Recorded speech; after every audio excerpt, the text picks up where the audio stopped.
எங்களது ஜனாதிபதி அவர்கள் உறுதியான நிலைப்பாட்டில் அங்கு கருத்தை பதிவு செய்திருக்கின்றார். அதாவது இந்திய மீனவர்களின் வருகையினால், அவர்கள் செய்யும் தொழில் முறையினால், அந்த சட்டவிரோத மீன்பிடி முறையினால், இழுவை படகுகளின் தாக்கத்தினால் அங்கு மீனவர்கள் பாதிக்கப்படுகின்றார்கள். இந்த வார்த்தை இது கடந்த காலங்களில் நாங்கள் ஒப்பிடும்போது சந்திரிகா உட்பட மைத்திரி, ரணில், அதே போன்று மஹிந்த போன்ற அதுமேதகு ஜனாதிபதியாக இருந்தவர்கள் உச்சரிக்காத அந்த கடும் தொனியிலான வார்த்தையை எமது ஜனாதிபதிகள் உச்சரித்திருக்கின்றார். ஆனால் அது ஒப்பந்தமாகவோ எழுத்து வடிவில் இல்லாத ஒரு விடயம், வெறுமனே கலந்துரையாடலோடு நிற்கப்படுகின்ற ஒரு விடயமாகத்தான் அது நடந்திருக்கின்றது. எனவே அங்கு அவர் பேசும்போதே இந்திய தரப்பில் இருந்த பிரதமரின் கூற்று வேறு விதமாக இருக்கின்றது. அதாவது என்னதான் இருந்தாலும் இந்த மீன்பிடி முறையை மாற்றுங்கள் என்று இவர் கோரிக்கை விடுத்தாலும், அல்லது மீன்பிடி முறையை எங்கள் நாட்டுக்குள் செய்யாது என்று சொன்னாலும், இந்திய தரப்பால் விடுக்கப்பட்ட கோரிக்கையாக அதை மனிதாபிமானமாக கையாளுங்கள் என்றால் மனிதாபிமானமாக கையாளுங்கள் என்று மோடி மாத்திரம் சொல்லவில்லை, அந்த இந்திய பிரதமர் மாத்திரம் சொல்லவில்லை,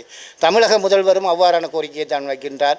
இந்திய தரப்பில் இருக்கின்ற மீன்பிடி தலைவர்களும் அவ்வாறான கோரிக்கையை தான் வைக்கின்றார்கள். இதை மனிதாபிமான கையாளுங்கள், மனிதாபிமான முறை நடந்து கொள்ளுங்கள் என்று. ஆனால் நாங்கள் தொடர்ச்சியாக வலியுறுத்தி வருகின்ற விடயம் ஒரு வாழ்வாதாரம், எங்களோட வாழ்க்கை, எங்களோட எதிர்காலம், எங்களோட கடல் சூழல் பாதுகாக்கப்படும் வேண்டும் என்ற விடயத்தை நாங்கள் அழுத்தமாக சொல்லி வருகின்ற வேளையில் எங்களது ஜனாதிபதி அவர்கள் எங்களது விடயத்தை அங்கு முன்கொண்டு செல்லும்போது அந்த தரப்பு, அதாவது எவ்வாறு எங்களது வளங்களை சுரண்டுகின்ற ஒரு அமைப்பு அல்லது அந்த நாட்டின் மக்கள் அவர்களுக்கான மனிதாபிமானத்தை கையாளுங்கள் என்று கோரிக்கை விடுப்பது ஒரு வேடிக்கையான விடயமாக இருக்கின்றது. நான் இங்கு பிரதமர் ஜனாதிபதி அவர்களின் உரைக்கப்பால் இங்கு இருக்கின்ற இந்தியாவில் இருக்கின்ற மீனவர்கள் தலைவர்கள் விட்ட அறிக்கையை நாங்கள் பார்க்க வேண்டியிருக்கின்றது. அவர்களும் இதே வார்த்தையை விடாப்பிடியாக இருக்கின்றார்கள். ஒரு புறம் இலங்கை ஜனாதிபதிக்கு அது இனிமேல் இல்லாத ஜனாதிபதிக்கு வழங்கிய வார்த்தையில் சொல்ல முடியாத பெரிய வரவேற்பை கொடுத்து கொண்டு, இன்னொரு புறம் இந்த மீனவர்களை மனிதமாக பயன்படுத்துங்கள்,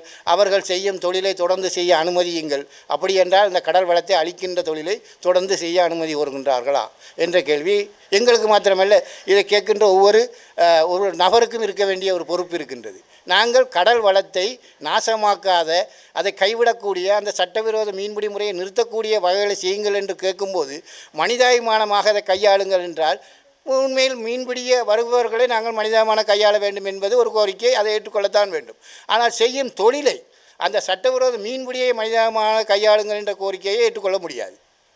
எனவே அந்த மீனவர்களை நாங்கள் மனிதாபிமாக கையாள வேண்டுமாக இருந்தால், இந்த நாடும் இந்த அரசும் ஆள வேண்டுமாக இருந்தால், முதலில் அவர்கள் அந்த தொழில் முறையிலிருந்து மாற வேண்டும். அந்த தொழில் முறையிலிருந்து மாறுவதற்கு கால அவகாசம் தொடர்ந்து இப்போதும் அந்த தலைவர் ஜெயசுராஜா என்பவர் கூறும்போது, இப்போது இருக்கின்ற நிலையில் நாங்கள் மாறுவதற்கு சில காலங்கள் எடுக்கும் என்றால், இவர்கள் காலம் என்று கூறுவது எந்த காலத்தை? 2010 காலம் வேண்டும் 3 வருடம் 1 வருடம் 2 வருடம் என்று 2010 16 வரையும் கேட்டார்கள். 16 ஒரு சட்ட ரீதியான ஒரு பேச்சுவார்த்தையிலும் இதே கோரிக்கையை வைத்தார்கள். இன்று 2024 25 எட்டும் போதும் இந்த கால அவகாசத்தை கோருகின்றார்கள். எனவே இவர்கள் காலம் என்று கேட்பது வெறுமனே நாட்களை கடத்துவதற்கு அன்றி அவர்களின் தொழில் முறையை மாற்றுவதற்கான ஒரு விடயமாக இல்லை. எனவே இலங்கை அரசாங்கத்திடம் நாங்கள் மீண்டும் வலியுறுத்துவது, கௌரவ ஜனாதிபதிகள் இந்திய விஜயத்தை முடித்துக்கொண்டு நேற்று பாராளுமன்றம் வந்து பாராளுமன்றத்திலும் பல விடயங்களை பேசியிருந்தாலும், இந்த விடயத்தை அவர் இலங்கை மீனவர் விடயத்தில் நாங்கள் பேசிய விடயம் என்ன, அவர்கள் கேட்டுக்கொண்ட விடயம் என்ன, எதிர்காலத்தில் நாங்கள் எவ்வாறான நடவடிக்கையை கையாளப் போகின்றோம் என்ற விடயத்தை இதுவரை அவர் தெளிவுபடுத்தவில்லை. நாங்கள் மீனவர்களாக இந்த அரசுக்கும் இங்கே இருக்கின்ற கடற்தொழில் அமைச்சருக்கும் நாங்கள் ஒத்துழைப்பு வழங்கவும் அதனோடு இணைந்து பணியாற்றவும் நாங்கள் தயாராக இருக்கின்றோம். எங்களது வாழ்வாதாரம் நிலைக்கும் என்ற நம்பிக்கை வரும் பட்சத்தில், தவறுதலாக அல்லது எங்களை கண்டுகொள்ளாமல் இந்த அரசும் கடந்த அரசாங்கங்கள் போல் எங்களை கைவிடுமாக இருந்தால், அல்லது கண்டுகொள்ளாத சமூகமாக எங்களை கைவிடுவார்களாக இருந்தால், நாங்கள் கடந்த காலத்தில் மேற்கொண்ட பல நடவடிக்கைகளை இந்த அரசுக்கும் எதிராகவும் நடக்க வேண்டி வரும். குறிப்பாக போராட்ட வாயிலாக அல்லது எங்களது தொழிலை மறித்து அதனூடாக அரசுக்கு ஒரு அழுத்தத்தை கொடுக்க வேண்டிய ஒரு சூழ்நிலையை இவர்கள் தள்ளிவிடுவார்கள். எனவே தயவு செய்து நாங்கள் இந்த ஊடக வாயிலாகவும் நாங்கள் இதை கேட்டுக்கொண்டிருக்கின்ற மக்களின் அல்லது மக்கள் பிரதிநிதியாக இருக்கின்ற பாராளுமன்ற உறுப்பினர்களுக்கும் நாங்கள் இவ்வாறான ஒரு வேண்டுகோளை வைப்பது, எங்களது பிரச்சனைக்கு ஒரு தீர்வை தாருங்கள். நாங்கள் மீனவர்களோடு முரண்பட தயாராக இல்லை. தமிழக மீனவர்களோடு நாங்கள் முரண்பட தேவையும் இல்லை. அரசு உருவாக்கி இருக்கின்ற சட்டத்தை 100% நடைமுறைப்படுத்தினாலே அதுக்கான வெற்றி இந்த வடமாகாண மீனவர்களுக்கு கிடைத்துவிடும். எனவே அரசிடம் நாம் கோருவது ஒரு விடயம்தான்.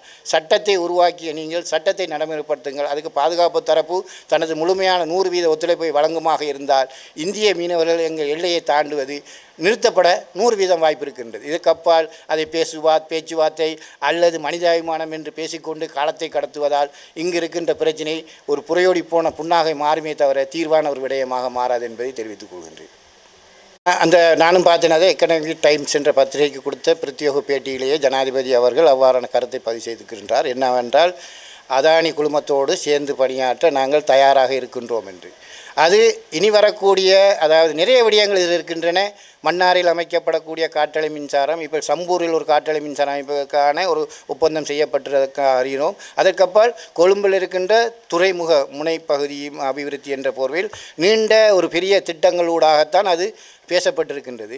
உண்மையில் நாங்கள் மன்னார் மாவட்டத்தை எடுத்துக்கொண்டால் மன்னார் மாவட்டத்தை நடைமுறைப்படுத்த கொண்டிருக்கின்ற திட்டங்களை விட நடைமுறைப்படுத்த எத்தனிக்கின்ற திட்டமாக அதானி குழுமத்தின் இந்த காற்றலை மின்சார கோபுரம் அமைத்த திட்டம் இருக்கின்றது. இது மன்னார் தொடக்கம் பூநகரி ஊடாக யாழ்ப்பாணம் நோக்கி போகின்ற அந்த வடபகுதியை நோக்கிய அந்த காற்றலை மின்சார கோபுரங்கள் அமைப்பது. எனவே நீண்ட திட்டங்களை அவர்கள் கையாண்டிருந்தாலும் இந்த அதானி குழுமத்தை பற்றி நீண்ட விமர்சனங்கள் வெளிநாடுகளிலும் இந்தியாவிலும் இருக்கின்றது. ஆனால் அதனை நாங்கள் பொருட்படுத்த வேண்டிய தேவையில்லை என்பதுதான் ஜனாதிபதியின் அந்த ஊடக வாயிலான கருத்தின் கூடாக அறியக்கூடியதாக இருக்கின்றது. யார் எதை சொன்னாலும் நாங்கள் அதானியோடு இணைந்து பணியாற்ற தயார் என்ற சிந்தனையில் இன்று இலங்கை வந்திருக்கின்றது.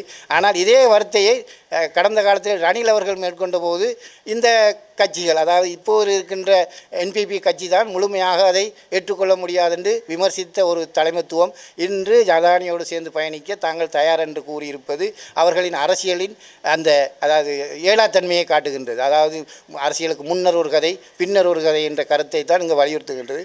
குறிப்பாக மன்னார் மாவட்டத்தில் எவ்வாறான திட்டமாக இருந்தாலும் அதை மீனவர்களுக்கும் அந்த வாழ்கின்ற மக்களுக்கும் பாதிப்பாக இருக்குமா இருந்தால் நாங்கள் நிச்சயமாக அதனை எதிர்ப்போம்.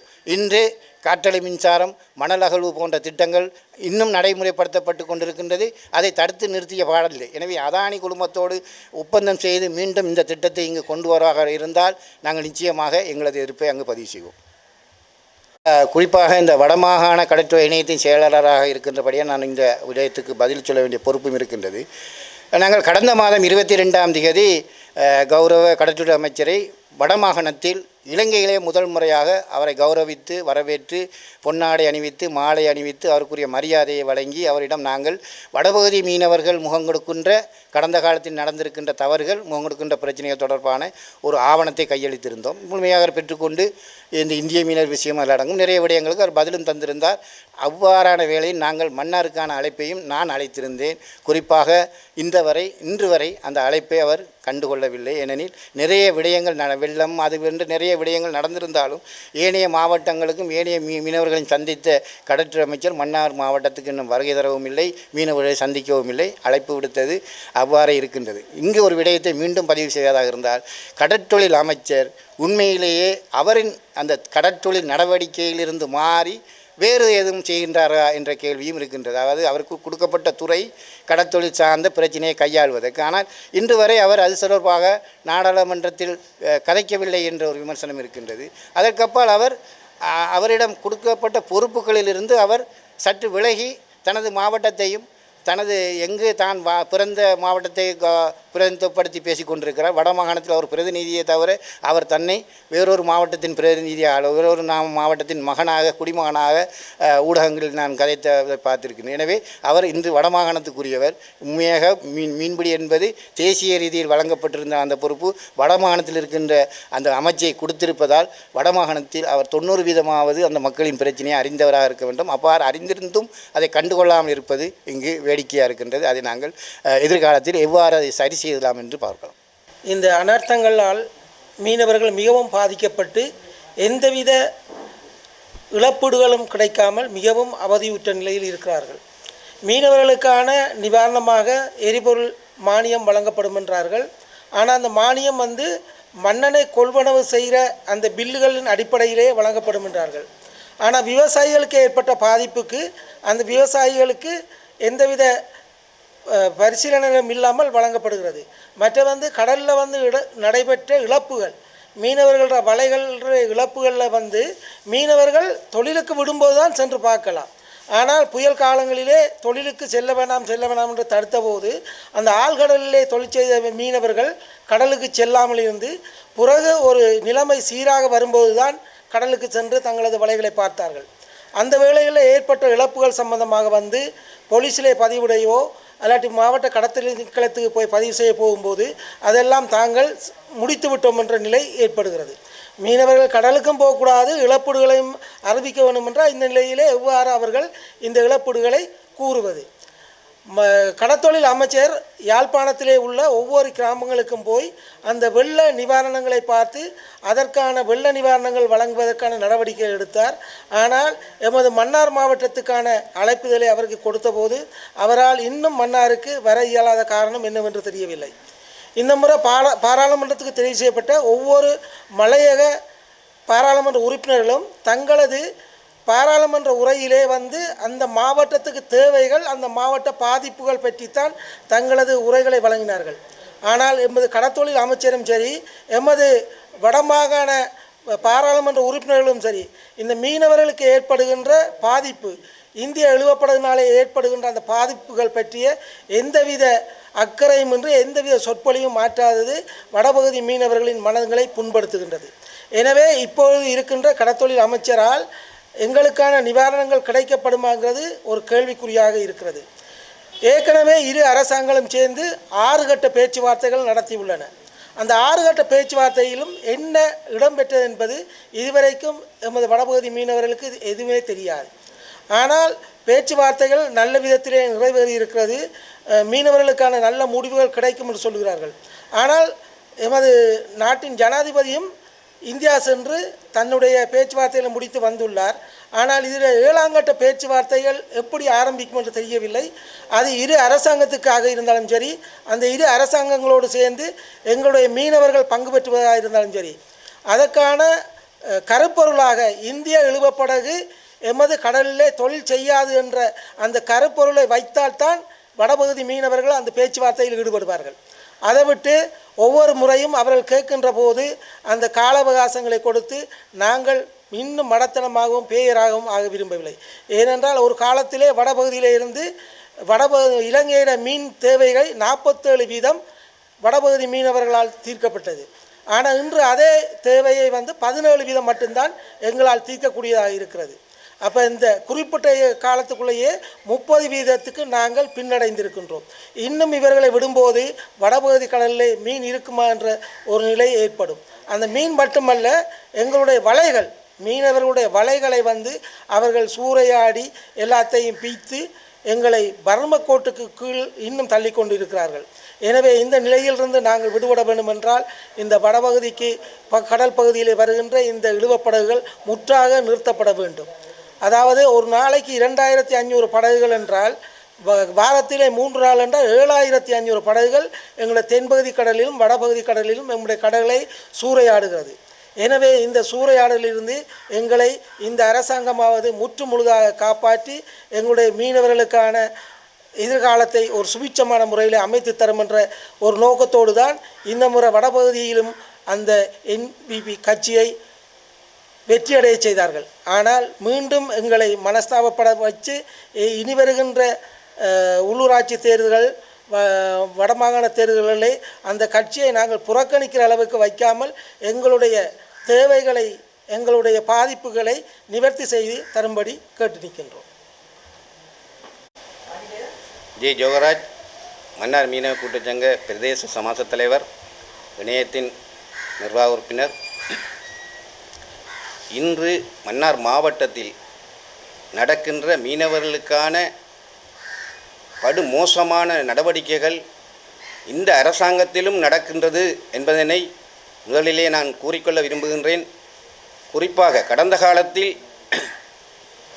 கடந்த அரசாங்கத்தினால் வில்லங்கத்தில் அபிவிருத்தி என்ற போர்வையில் இங்கே போடப்பட்ட காற்றாலை மின்சாரங்கள், அதானி குரூப்புக்கு கொடுக்கப்படுகின்ற காற்றாலை மின்சார செயற்திட்டங்கள், இல்முனைட் மண் அகழ்வு போன்ற நடவடிக்கைகளை பார்க்கும்போது கடந்த காலத்தில் அரசாங்கத்தின் வற்புறுத்தலால் நாங்கள் எதிர்ப்பு தெரிவித்தும் இந்த இல்மனைட் மண் அகழ்தல் இந்த காற்றாலை மின்சாரத்துக்கான எங்களுடைய காணிகளை அபகரிக்கின்ற நிலைமைகள் கூட இருந்தது. அதற்கு நாங்கள் எதிர்ப்பு தெரிவித்த வேளை பாதுகாப்பு அச்சுறுத்தல் எங்களுக்கு ஏற்பட்டது.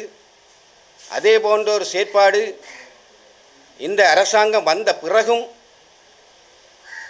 ஒரு 2 கிழமை 3 கிழமைக்கு முன்பு இல்மனைட் மண் அள்ளுவதற்காக ஓலத்தொடுவாய்க்கு வந்திருந்தார்கள்.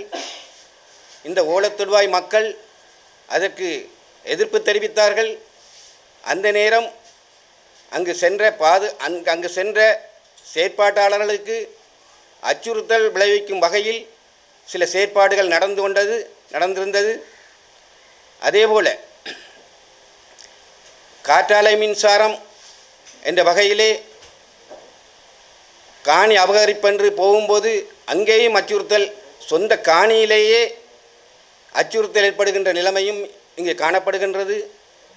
கடந்த அரசாங்கத்தின் போலவே இந்த அரசாங்கமும் இப்படி தான் செயற்படுமா என்பது ஒரு கேள்விக்குறியாக இருக்கின்றது. கடந்த 10 நாளைக்கு முன்பு தாவாடு சவுத் பார் ரோட்டில் அந்த காற்றாலை மின்சாரம் அமைப்பதற்காக ரோட்டு போடுவதற்காக மண் கொணந்து போட்டிருக்கின்றார்கள். இது எந்த வகையில் நியாயம் என்று எங்களுக்கு தெரியவில்லை. இவ்வளவு மக்கள் எதிர்ப்பு தெரிவித்தும் மீண்டும் எங்களை சீண்டுவது போல இந்த வெள்ளப்பெருக்கில் கடந்த 2 கிழமைகளாக இங்கு மழை வந்து வெள்ளப்பெருக்கு ஏற்பட்டு முன்பு காற்றாலை போடப்பட்டு அந்த ஓடைகள் அடைக்கப்பட்ட நிலைமையினால் ஒழுங்காக வீதிகள் அமைக்கப்படாது, போக்குகள் வைக்கப்படாது, கால்வாய்கள் அமைக்கப்படாது. இந்த வெள்ளத்தில் 75,000 மக்கள், தீவுக்குள் 75,000 மக்கள் பாதிக்கப்பட்டு இருந்தார்கள். இந்த பாதிக்கப்பட்ட மக்களுக்கு நிவாரணமும் கொடுக்கப்படவில்லை. அதே நேரத்தில் இந்த ஏற்பட்ட வெள்ளப்பெருக்கில் கடந்த 2021ஆம் ஆண்டு ஏற்பட்ட வெள்ளப்பெருக்கிலும் அந்த கால்வாய்கள் ஒழுங்காக அமைக்கப்பட வேண்டும் என்ற ஒரு செயற்திட்டம் எங்களால் கொடுக்கப்பட்டது, அரசாங்கத்துக்கு கொடுக்கப்பட்டது. ஆனால் இன்று வரையும் அது செயற்படுத்தப்படாது. இன்றைக்கு மீண்டும் அது ஒரு வெள்ளப்பெருக்கில் இன்றும் அந்த மக்கள் வெளியேறி வேறு வீடுகளிலும் பள்ளிக்கூடங்களிலும் இருக்கின்ற நிலைமைதான் இன்று இருக்கின்றது. அன்றாட வாழ்க்கையே பாதிக்கப்படுகின்ற நிலைமைதான் இருக்கின்றது. இந்த காற்றாலை மின்சாரத்தினால் ஒரு காற்றாலைக்கு 11 லட்சம் ரூபா வருவதாக எங்களுக்கு கூறுகின்றார்கள். உண்மையிலேயே இங்கே இருக்கின்ற 3200 படகுகள் இந்த மீன்பிடி தொழிலுக்கு சென்றால் ஏற்றுமதி வருமானம் மட்டும் மாதம் 1000 கோடிக்கு மேல் நாங்கள் இந்த மீனவர்களை பெற்றுத்தருவோம் என்பதனை இந்த இடத்தில் நான் கூறிக்கொள்ள விரும்புகின்றேன். அதையும் தவிர்த்து பொன்முட்டையிடும் வாத்தை கழுத்தை வெட்டி கொள்வது போலத்தான் இந்த 75,000 மக்களையும் கொல்லுகின்ற நிலைமை இன்று இருக்கின்றது. இதனை இந்த அரசாங்கம் நிச்சயமாக விவசாயிகளுக்கும் மீன்பிடியாளர்களுக்கும் உள்ளூர் மக்களுக்கும் கிராமிய மக்களை ஊக்கப்படுத்துகின்ற இந்த அரசாங்கம் இந்த விடயங்களை கணக்கில் எடுத்து கடத்தொழில் அமைச்சர், ஜனாதிபதி அவர்கள், அனைத்து அமைச்சர்களும் இந்த இடத்தை வந்து சுற்றி பார்த்து இந்த உள்ள பாதிப்பு என்ன, இதனால் ஏற்படுகின்ற நிலைமைகள் என்ன என்பதனை கருத்தில் கொள்ள வேண்டும் என்றும், இந்த காற்றாலை மின்சாரத்துக்கும் இந்த இல்மனைட் மண்ணுக்கும் எடுப்பதற்காக அனுமதிகளை கொழும்பிலிருந்து 32 திணைக்களங்கள் இங்கே வந்து கொடுப்பது என்று சொன்னால் மிக வேதனையாக இருக்கின்றது.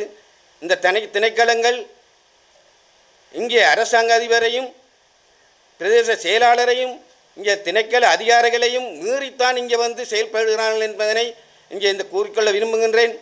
அதே நேரத்தில் எங்களுடைய அரசாங்க அதிபர் சொன்னார், இங்கே கனியமானல் அகலப்படாது என்பதனை உறுதிப்பட சொன்னார். ஆனால் அவர் சொல்லி